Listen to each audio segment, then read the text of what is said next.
Yahudaan Nasaraan haanun lolan dhiiga keenya dhangalaasan qabeenya keenya haasaman tundilee xixiqqoo yeetii namana. Iraanii turraamtuudha jeetii yaadaani akkasi. Yoo Iraan Ameerikaa fi Israa'el dura cabte irra caalaa jettee amantaa jechuudha.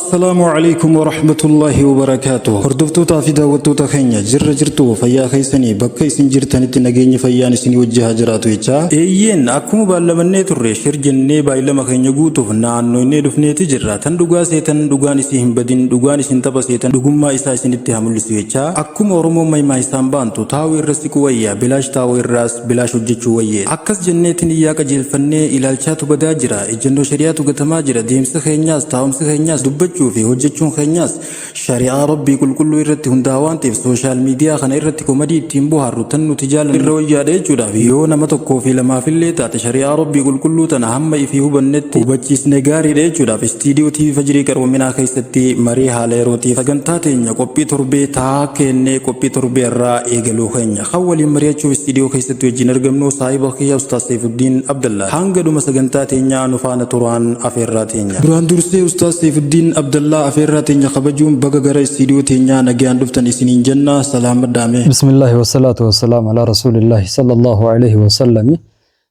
duraan dursee assalamu alaikum wa rahmatullahi wa barakatuhu baraysa khiyya nur al-islam istiidiyoo TV Fajrii qaroominaa irratti nu afeeruu keessaniif guddaa galatoomaa baga rabbi nagaa wal nu garsiisee isiniin jedha. Qabxiin duraa tan marii teenya jalqabnuun mee waraana Yahudaa fi Nasaaraan Shi'aa wajjin baha jiddu galaa keessatti oofaa jiran irratti ejjennoo aqiidaa irratti hundaa'uudhaan ija hadiisaa fi qur'aanaatiin akka Saifuddin Abdallaatti akkamitti ilaalta? Mee isaan kanarraa eenyutu miidhaa amantiitti irra hamaadha duraanii fi ganaas uummata sunniitiif kamiyyoo dura cabee wayyaadha jettee amanta? Gaafii bareedaadha gaafattanii. Waraana Yahudaadhaa fi Nasaaraa akkasuma Shi'aa jidduutti gaggeeffamaa jiru irratti ejjennoon gara aqiidaadhaatiin irratti nuti qabnu maali hadiisaa fi quraanaa wal qabatee kan jiru akka Saifuddin Abdallaatti amanutti ejjennoon khiyya ani kanama tokkotti adawwii islaamaatu wal lolayyeetiin amana hundinuu kaafira mushrika taa Yahudaadhaa khaanis Nasaaraadhaa kun hundi jarri kuffaarota warra amantiidha ala jiranii jechuudha. Garuu kaan ahlii kitaabaa ta'uudha wajjin gaa. Kaan immoo mushrika warri Iraanii Shi'aa jeen amanu. Uummanni Shi'aa jechuun warra wilaayaa Aliyyiin Abaabakrii fi Umarii fi Usmaan irra wilaayaa isaatu irratti haqaa warra jee amanu. Waan ta'eef kun jarri san bira kutanii jiran waa'ee wilaayaa osoo hin tahin waa'ee ilaahummaadhaati. Aliyyiin Allaha Rabbul Mashaariqi wal Maghaaribii jedhan jechuudha. Shi'aan Aliyyi wilaayaa isaatu khaliifummaatti irraa gaa jettee amanti. Kun garuu jarri warra Aliyyi Rabbul Mashaariqi wal Maghaaribii Aliyyiin Allaha jee aman waan ta'eef Aliyyi waan Rabbii gadi gabbaraniif jarri mushrika kuffaara wasaniyyoota warra taaboota Rabbii gadi gabbaru keessa jiran jechuudha. لتجدن أشد الناس عداوة للذين آمنوا اليهود والنصارى والذين أشركوا خيسا قلنجيتي يادا وسنيوت آمنتي في مقام محمد نبي الله محمد همتنيس صلى الله عليه وسلم والرب قديت مخلوقا قبرين مشرك وخاو وسنيوت جديتين أمانا شيء عجيج أكما قدتي نبي صلى الله عليه وسلم مشرك مكاتي اللولي إسان أمنتي نبي الله إبراهيم همتشو الأوجي والرب قدي وان برا قبراني كفارة تاني مشركة تاني نبي نتدول صلى الله عليه وسلم خلاص جري والنسان غرغر غر هنجرو جيتنا منايج أكنا بإسلام تقولتي جرا خنا الهندا كفار جنة أو الراقل كله بانه جارلو غريتشو بانه سانفتم سو بانه مالي أمانتين تنجام قطم تيو جرا خنا جارلو غرنيش مالي مؤمنا أمانتي كفار يخاو دين ربي تلات ربي جارلو غرتنا ما هو هنجر تجا قرآن نوان تهجج أمو خنا إنيوتو ميداتي رحمة دا دينيف خنجو Rabbi subhanahu wa ta'ala waa akkaawwan jabeeseenuu dhaamirra qabeenya ilma namaa saamuudha. Qabeenya ilma namaa saamuun dhoorgamaadha shari'aan waan akka namtiin irraa dhoorgite jechuudha. Lammaffaa irratti dhiiga ilma namaati. Dhiiga ilma namaa dhangalaasuun, miidhuun, gabroonfachuun haraam callaa jechuudha. Waan Rabbiin akkaan irraa dhoorke jechuudha. Namni lubbuu takka ajjeese kana maalama guutuu ajjeeseeti. Qabeenya asitti lubbuu ilma namaa jira jechuudha. Lubbuu ilma namaati asitti wanni jiru immoo hirkii kan jennuun namni tokko yoo nama ajjeese caalaa yoo neefi dhiiga namaa dhangalaase caalaa yoo qabeenya namaa saame caalaa yoo rabbi cinaa waa gabbare irra hamaadha jechuu diliidhatti waan akka rabbi irraa seere waan ta'eef eenyutu irra hamaadha kan jettu dhiiga namaa dhangalaasutti yahudaadha qabeenya namaa saamuudhatti yahudaa fi nasaaraadhaa fi shi'aan tokko dhiiga namaa dhangalaasutti garuu shi'a irraa hamtuudha akka dhiiga sunnii dhangalaasu irratti Suuriyaa keessatti waggaa 14 dabran keessa miliyoona takka tuqaa 4 ajjeefte muslima sunniidha jechuudha. Akkasuma miliyoonota meeqaan biyyaa baqachiifte. Iraaq keessa waan gootanii beektan, Lubnaan waan gootanii beektan, Yemen waan gootanii beektanii jechuudha. Kanaafuu gara dhiiga dhangalaasuutiin Shi'aan dachaa meeqa Israa'elii fi Ameerikaa deebiti jechuudha. Kan tokkoffaadha dhufna. Kan tokkoffaadha wanni kan rabbi irraa nu dhorke shirkiidha. Kufrummaa irraa nu dhorke, rabbiin shirkii irraa nu dhorke. Kana ammoo Yahudaa Nasaaraan amantii Islaamaa irraa sunnii baasuu irra caalaa kan amantii Islaamaa irraa manhaja salafaa irraa ummata Islaamaa baasu akkaan sadarkaa tokkoffaa irra kan jiru gara dhiibbaa aqiidaatiin jechuudha Shi'aadha jechuudha. Akhxara jechuudha. Akkuma ulamaan Islaamaa jaa Yahudaa fi Nasaara irra Shi'aadhaatu sunnitti irra hamtuudha jaa. Maaliif taawila faasidaan dhufa waan ta'eef maqaa muslima himatanii dhufanii Islaamni irraa si baasanii jechuudha. Islaama jettee yaadda akkuma saahiba bid'aadhaati tawbachuun keetillee hin kajeelamu jechuudha. Muslima jettee yaadda waan ta'eef. Kanaafuu Yahudaan Nasaaraan haanuun lolan dhiiga keenya dhangalaasan qabeenya keenya haasaaman tundiliitii xiqqoo yeetiin amanaan. Moo wanni hamaan tawhiida irraa si baasuudha. Aqiidaa ta'e irraa si baasuudha. Kana ammoo kan waan dabre irraa isiyoonii fi laallu seenaa waan Shi'aan Yaman goote hayya alaa khairil amal ja'anii arraan tana ashhadu anna aliyya waliyyallahi jettee azaanti Yamanin Lubnaan akkasi Iraaq akkasi biyyoonni Khaliija Arabaa kana hanga tokko malee guutuu Shi'a waliin geessee yoo jaanni ta'a jechuudha. Kanaaf Yahudoomuu caalaa Nasaaroomuu caalaa Shi'oomuutu baay'ata jechuudha. Shi'oomuu jechuun karaa gabaabaan mushrika ta'uu kuffaara ta'uu jechuudha. Mushrika ta'uudhaaf dirqama Yesuus bichaa gabbaruun sin gaafatu. Kaafira ta'uudhaaf Yahudaa ta'uun bichaan sin gaafatu.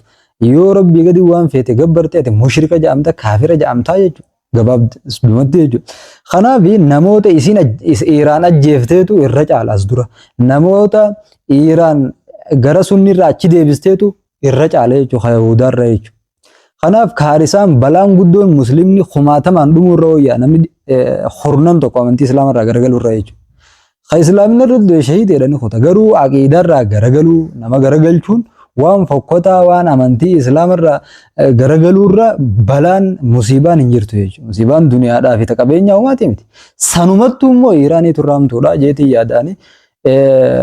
Akkasi. Tanaaf Iraantu irra balaadha. Yoo Iraan Ameerikaa fi Israa'el dura cabte irra caalaa jettee amantaa jechuudha. Waaw maasha Allah Ustaaz Saifuddin ejjennoon bareedduudha. Mee gaafii xumuraa waan deemaa jiru kana wajjin wal qabatee akkuma atoo kaastee fakkeenyaaf Islaamni yoo jiraate Iraanii nama jiru. Kan du'aa isaaniitiif gaddee rahmata kadhatuuf kan sunni dhiisee Islaamni dhugaa Shi'aadhatti beekuuf hoo maal dhaamte? Gaafiin bareedaadha. Namoonni du'a isaaniitiif gadduu kan doolaan Islaamaa Iraan qofaa jira jee yaadu. Takka inni kun nama wallaalaadha. Aqiidaa sin beeku, amantii sin beeku, seenaa Iraanillee hin beeku. Akkami biyya Islaamaati isin? Biyya Islaamaa rukutaa biyya Islaamaati isin? Irra caaltuu biyya Islaamaati jetta? Muslima dhaabbattee bakka buutee lolti jetta? Fakkeenyaaf namoonni hedduun kan shawwadamanii waa'ee isin Falastiin cinaa dhaabbattii jedhanii yaadan jechuudha. Falastiin cinaa takka dhaabbattee hin beektu. Kijiba malee kun. Sheekan isaanii fatwaa isaanii deem dhageeffadhu. Beeytal Maqdis Qudusiin irra Falastiin wareegamuu jiranii fi bilisoomsuudhaaf akka uummanni Shi'aa hooggantoonni Shi'aa jirutti samii afuraffaa keessa jira Qudusiin jechuudha. Hin jiru lafarra. Qudusiin samii afuraffaa keessa jira jedhanii amanan. Malee addunyaarra hin jiru jedhanii amanan masjidul Aqsaan isaan jechuudha. Masjidul Aqsaa hammaan tana Falastiin jiru kana Umar bin Khattaabiitu jaaree jedhan jechuudha. Alayhi la'naa jedhanii. Kanaaf Salaawuddiin Olayyuubii san booda deebi'ee haaromsee jedhan. Malee masjidul Aqsaan akka Shi'aan jettutti lafarra hin jiru. Samii afuraffaa gubbaa jira jechuudha. Akkami gargaaran duba namni masjidul Aqsaa lafarra hin jiru jedhu masjidul Aqsaa kan bilisoomsuuf lola jettee addamete. Khaysiin lolu jirtu amantii Islaamaati jemete. Khaliija Arabaa fuutee gabroomsitee Shi'oomsitee akka walii galatti mirkaneeffachuuf olaantummaa isii jechuudha. Akkuma Yaman goote, Lubnaan goote, Iraaq goote kana addunyaa guutuu godhuu feeti jechuudha. Namoonni immoo tun biyya Islaamaa isii qofa jee kayaadu ta'e nama walaa'aa fi baraa'inni isaa jaalalaa fi jibbansi isaa teeknooloojii irra gad dhaabbate. Yoo meeshaa waraanaa bareedaa gurguddaa teeknooloojiidhaan jabaatte biitii takka osoo koffaarallee taate isa baratti aqdii isa qulqullooytu jechuudha. Warra akkas jee yaadu kun. warra aqiidaa dhallaalee nama madaalee jaalalaa fi jibbansa isaa walaa fi waraa isaa giddara gadhaabu miti warri kasi warra saaruu karra gadhaabu warra meeshaa waraana irra gadhaabu jechuudha yoo santee maalii fi Kooriyaadhaa fi Raashiyaadhaa fi Ameerikaa fi Chaayinaatti hin guutirre Iraan caalaa isaantu meeshaa waraanaa gurguddoo qaba jarrimaa musliman ta'e yoo meeshaa waraanaa qabaachuun muslima nama goote kuni wallaala aqiidaa irraa isin beeku seenaa Iraanis hin beeku seenaa Iraan ka'isiin dhiigaan galmootee seenaa galmee gurraacha irra jirtu akkasii walumaa galan namni kana seenaa Iraanis hin beeku amantii irraas qulla yookaan immoo fikra ikhwaanul muslimiinii shawwadamee jira jechuudha. Gara aqiidaa yoo deebine shi'aan kuffaara fokkotaa irraa achiiti. Maqaa shi'aa malee shi'aa miti. Shi'aa jechuun bari warra ahlii beeytii deeggaru jechuudha. Walitti illee ati wartanaan. Ati amma Yahudaan namni gadiin beeytaa kam jedha waa'ee Yahudaan maqaa Islaamaatiin isiin loltuufi. Hin sobamin maqaa Yahudaa maqaa amantii Islaamaatiin miti kan Ameerikaan lolu jirtu. Jarri khaan Chaayinaan gargaarsifa Chaayinaan Iraan faantee godhatteeti sharqala awusat qabachuudhaaf tattaaffii godhuu jirti. Ameerikaan Israa'el qabatteeti sharqala awusat mirga qabachuudhaaf deemti isinis. Isiin lachuu siyaasaadhaan walirratti hidhaa jechuudha. Malee waan amantiitii miti. Gabaabsee wanni jiru Shi'aadhaa fi wanni Nasaaraadhaa fi Yahudaan Iraanii wal loluun lola siyaasaadhaati. Ammoo lolli siyaasaadhaa kuni Iraan cabuudhaan dhumu Rabbi fixe inshallah. Iraan cabuudhaan Rabbi fixuu taatan. Ni cabti Iraan. Rabbi haa caccabsu. Sambooda ammoo nuufi jarrinis wal lolla. Sunniidhaa fi lolli ammoo Ameerikaadhaa fi Yahudaa jidduu jiru nuufi isaan jidduu lolli jiru lola aqiidaati jechuudha. وكان حقا علينا نصر المؤمنين يا رب سبحانه وتعالى إيمان خينة الفنان ربين نون السرايا خنافو جري إيران نجابسان وتمو جري نجابسنا إن شاء الله تعالى نصر ربي تيامن نجي هذا أنافو إيران مشركة فاسدة تناتو نصرمي هن قدو هرتي غنا إسلام أكاد دنيا تي مرجع خنّي في إسلامنا رنا قبل أنقرا جينا ميادو جوا الراجتي نما إلي سادورا لاتي جيتي هذا osoo iliin isaa hin dhalatin garatti haftee inni dhalate jeeti yaad. Kan araarama kadhatuuf immoo kan jette akkuma beekamu Rabbi subhaanahu wa ta'ala mushrikaaf araarama kadhachuu nabii sirraa dhorkeeti sallallahu alaihi wasallam mu'minaa sirraa dhorke. Akkasuma warra amma nabii sallallahu alaihi wasallam ummaati Rabbi ziyaaruu naaf hayyameete araarama kadhachuuf hin dhorkee jaa. Mushrikaaf araarama kadhachuun hin ta'u waan hin taane kun waan amantii irraa usi baasu jechuudha. Hanga Khomeiniidhaa fi hordoftoota isaa dawlaa Iraan irraa qullaa taatutti abadan imaanni kee guutamu jechuudha. Ammoo aqiidummaan imaanni kee guutamuudhaafu Iraan kafruu qabda. Iraan irraa qulqullaa'uu qabda jechuudha. Adawwii godhachuu qabda. Diina godhachuu qabda jechuudha. Xilaata rabbiiti waan ta'eef jirri. Namni Isaan rabbi jee fi Faatumaan rabbi jee garaagarummaa qaba. Huseen rabbi jee fi Isaan rabbi jee garaagarummaa qaba. Asii biratti. Kuni maqaa Islaamaatiin dhufe malee majuusota wasaniyyoota koffaaraa ummanni Islaamaan dagaminaa kanaan. إن تنصروا الله ينصركم ويثبت أقدامكم يا رب سبحانه وتعالى. يوني في إسلام نفتم ستن سنين تمسايا. أنا أفو ولما قالت خنبي خندرك أما يجو. نمني ما يروتنا كيس ونلالو لبون المنا ما بهو قفل على ملء قرأ كيداتين الجنون فراتي شرد أبتي أسودي سجرا نمني يجو. تاقيداني بين تريس سنجاور. أكيد هو الله فورا صدركانا.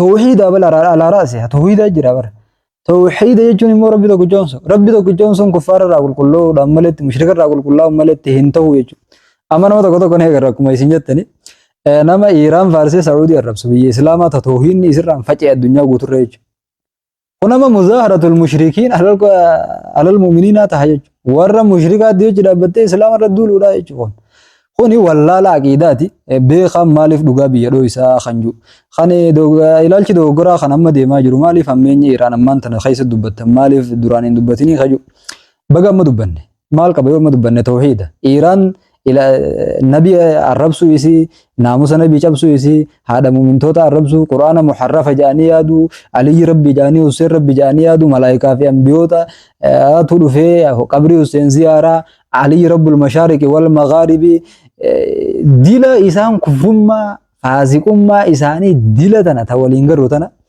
مالي فمم دنجي خيادو توحيدهم بغيمني توحيدني أمو كهجتي عمري راوان ترتكاي منيمتي أتي غابا سنيم ديف غابا سنسرا وفرو غاغا دي هيمي أتي غابا همون سدوفت anis yoon irra hime maal qaba reeti deengadda bara deengaddaa himtee kannarraa bu'a fardul kifaayadha tawhida daawaa tawhida godhu akkasuma yeroo ammaa tana keessatti kan baay'inaan deemu ilaalcha kana jechuudha kun immoo ilaalcha hin taane namni kana waa'ee kanaa asoo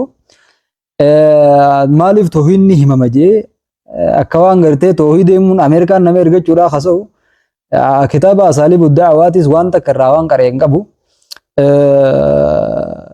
wallaalatu itti jira yaada akkasii wallaalaan namaan deema malee waan namni beekaan haasa'u miti wanni akkasii tawhidni yeroo hunda himamuu qaba waan amatarraa yeroo takka himtee yeroo takka dhiiftuu miti tawhidni jechuudha abadan tawhida himuudhaaf wanni nasriin islaamaa irrattu takka illee hin jirtu tawhida himuu dhabuudhaaf nasriin islaamaa nurraa hafti malee jechuudha kanaaf tawhida himuun ammoo yeroon qabdu gaafan qabdu gizee hunda himuu qabdi ammoo daawaan munaasab qabdi rabbi subhaanahu wa ta'ala qur'aanaa munaasab sababaadhaan buusaa ture jechuudha arraantana keessatti himamaa ulaa seela qabla lama xarjaanii osoo galaanni yaa'ani roobni galaanni yaa'u waan ta'eef arraantana keessatti kan namni hammeenya shi'aadhaa himuu qabu maaliif wallaalaa keenyaatu jaraaf rabbi kadhatee piroofaayila godhatee rabbi kadhatee fi boo'ee jiqqisuuf jira jechuudha mushrika kanaaf allicha fokkotaa kana sareedhaa fi harkarroodhaatu Aayishaadharra caalayyuu kana arrabuu jiraaf namni keenyaa jechuudha kanaaf akka hammeenya isaa himnee namni isaaniin shawwadamne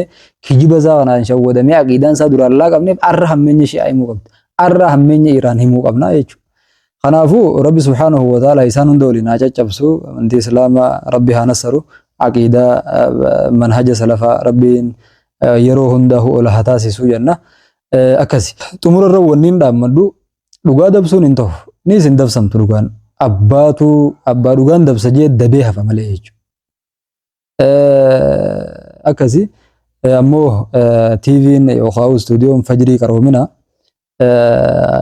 haaluma kanaan jabaadhaan itti fufaadha Iraan immoo bal'inaan dogoggoroota isiidha dogoggoroota gartee hooggantoota isaanii warra Khumeeniyyoota isna ashariyyaa fi raafidaa kana bal'inaan yeroo biraa sagantaa itti godhannee irraa haasa'uu dandeenya namni keenya ammeenya shi'aa itti himamne yoo jaanne ta'a jechuudha guluwummaan isaan kufrummaa keessa qaban hin himamne yoo jaanne ta'a kanaafu bal'inaan yeroo biraa irraa dubbachuu dandeenya ammoo beekaan faan akka nama gartee ijoollee godhachuun namni waan silaa beeka jaanii yaadan bakka hin taane gangalachuun bu'aan qabu jenna akkasii yeroo biraa bal'inaan walitti deebinaa sagantaa guyyaa irraa asumarra dhaabbanna. yaa maasha Allah rabbiin isinirraa hajaalatu haasoo bareedaa fi turtii gaarii boogabeessan wajjin goote insha Allah turtiin tun abbaa qaamaa qalbiin dhaggeeffatee hubatillee ni fayyaddee jechuudha yaanna istiidiyoo teenyatti ergamtanii dhaamsaa fi ibsa bal'aa nu gootaniif guddaa isin galateeffannaa galatoomaa isiniin jenna ustaas Saifuddin Abdallah hordoftoota fi daawwattoota keenya sagantaa teenya marii haala yeroo tan torbee irraa turtii ustaas Saifuddin Abdallaati wajjin goone arraaf asumatti goolabna yeroo teessan aarsaa gootanii nu faana turuu keessaniif hedduu galatoomaa isiniin jechaa hanga qophii torbee kutaa lammaffaadhaan torbee dhufu walitti dachaanutti nagayaan nuuf turaa assalaamu alaikum wa rahmatullaahi wa barakaatuh يا الله تهانسكو فموتين خلق كوني إسلام ماني فبانا وقرسيس نسر الدين يا الله تهانسكو فموتين خلق كوني إسلام ماني فبانا وقرسيس نسر الدين الحمد لله يا ربي موتي جاكاري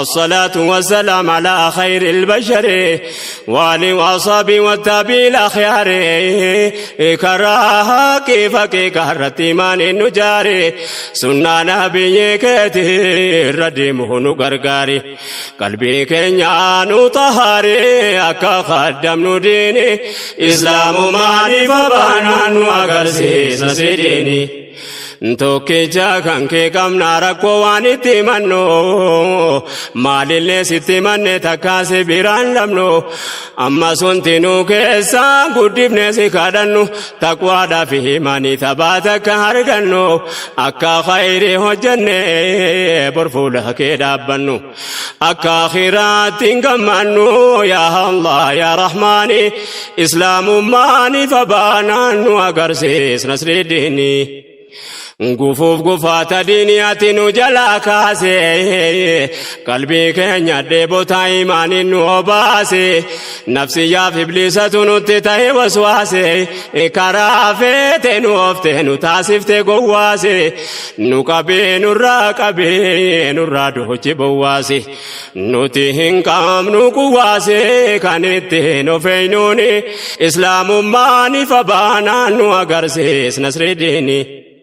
Yaa Ilaahi si malee hin qabnu waan itti hirkannu haajaan keenya baay'eedha kan sirkaa barbaaddannu dawaa dhukkuba keenya sirkaa malee hin argannu qalbii keenya nu bani akka diinii fahamnu yooti nu jalaa diddee meessa keenya dhaynu.